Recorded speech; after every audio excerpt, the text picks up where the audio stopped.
আর একটু হলে গাড়িটার মধ্যে লাগাই দিত। স্যার আপনি বসেন, আমি দেখুন। এই বেটা, রিক্সা দেখে চালাইতে পারছ না? আপনি অনেক থাপ্পড় মারলেন কেন? দেখতেছেন না অদৃশ্য গাড়ির সামনে চলে এসে, আর একটু হলে তো লাগাই দিত। গাড়িটা তো রিক্সার সামনে চলে আসছে, তাই এই থাপ্পড়টা আপনার পাওনা ছিল। তাই বলে ওর সাথে আমার কম্পেয়ার? ওর আমি কি সমান? জি, আপনাদের মতো বড় লোকেরা চোখে চশমা পরে ঘুরে বেড়ান আর বুঝতে পারে না পাখি মাটিতে আছে নাকি আকাশে আছে। এর জন্য বড় লোকদের আমি একদম দেখতে পারি না। ফালতু যত সব। স্যার এই গরিব ছোট লোক মায়ের আকল দেখছেন? আমার স্ট্যাটাস দেখলো না, শুট বুট কিছুই দেখলো না, সর মেরে বইলো ও মায়া মানুষ দেখো, আমি কিছু কই নাই। মেয়েটা কিন্তু সুন্দর আছে, আমার ওকে হেভি পছন্দ হয়েছে। আপনি একটা কাজ করেন, মেয়ের ঠিকানা ম্যানেজ করে বিয়ের প্রস্তাবটা পাঠান। ঠিক আছে।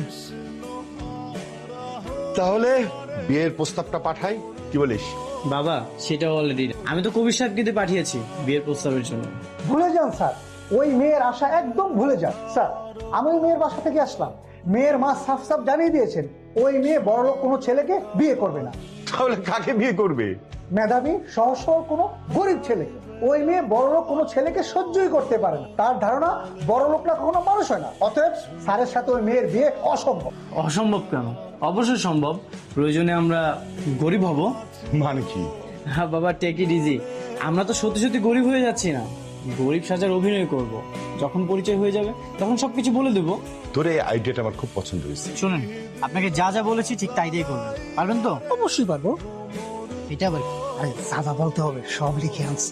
এটা আবার ওর সামনে বের করেন না। আরে তা করবো কেন? ওই তো চলে আস, রেডি হন। তোর এত বড় সাহস! গরিব ছোট লোক কোথাকার! আজকে থেকে তোর বেতন কাটা। তোর মতো গরিব মিসকিন ছোট লোক আমার একদম সহ্য হয় না। পরিষ্কার করে দিচ্ছি স্যার, এই মাসের বেতনটা আমার কাটেন না স্যার, গরিব মানুষ স্যার। তোর কোনো মাপ নাই। কি হয়েছে এখানে? দেখেন না ম্যাডাম, আমি ওনার গাড়ি পরিষ্কার করার কাজ করি। গাড়িতে একটু ময়লা ছিল, এখন বলতেছে এই মাসের বেতন থেকে নাকি টাকা কেটে নিবে। আপনি কালকে সেই লোকটা না যে রিক্সাওয়ালাকে থাপ্পড় মেরেছিলেন?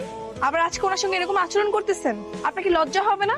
দেখেন আপনি এখানে নাক গলাবেন না, আমার লোক আমি বুঝবো। এই গরিব ছোট লোক মিসকিন কোথাকার, যা গাড়ি পরিষ্কার কর। আপনি ছোট লোক বললেন কেন ওকে? ও কি করেছে? ওকে আপনার সঙ্গে তর্ক করেছে নাকি আপনাকে মেরেছে? হ্যাঁ, ছোট লোক হলে আপনি, আপনাদের মতো বড় লোকেরা। আর কখনো যদি দেখেছি গরিবের সঙ্গে এরকম আচরণ করতে, মেরে একদম ঠ্যাং ভেঙে দিব।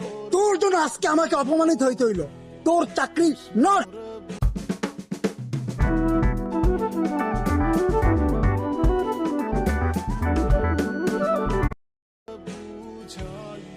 দেখেছেন ম্যাম, আমার চাকরিটা নট হয়ে গেছে। এখন আমি আমার সংসার কিভাবে চালাবো? আচ্ছা আপনি টেনশন করেন না, আমি দেখছি আপনার জন্য কোনো চাকরির ব্যবস্থা করা যায় কি। আপনি চলুন আমার সঙ্গে। ফারুক ভাই কেমন আছেন?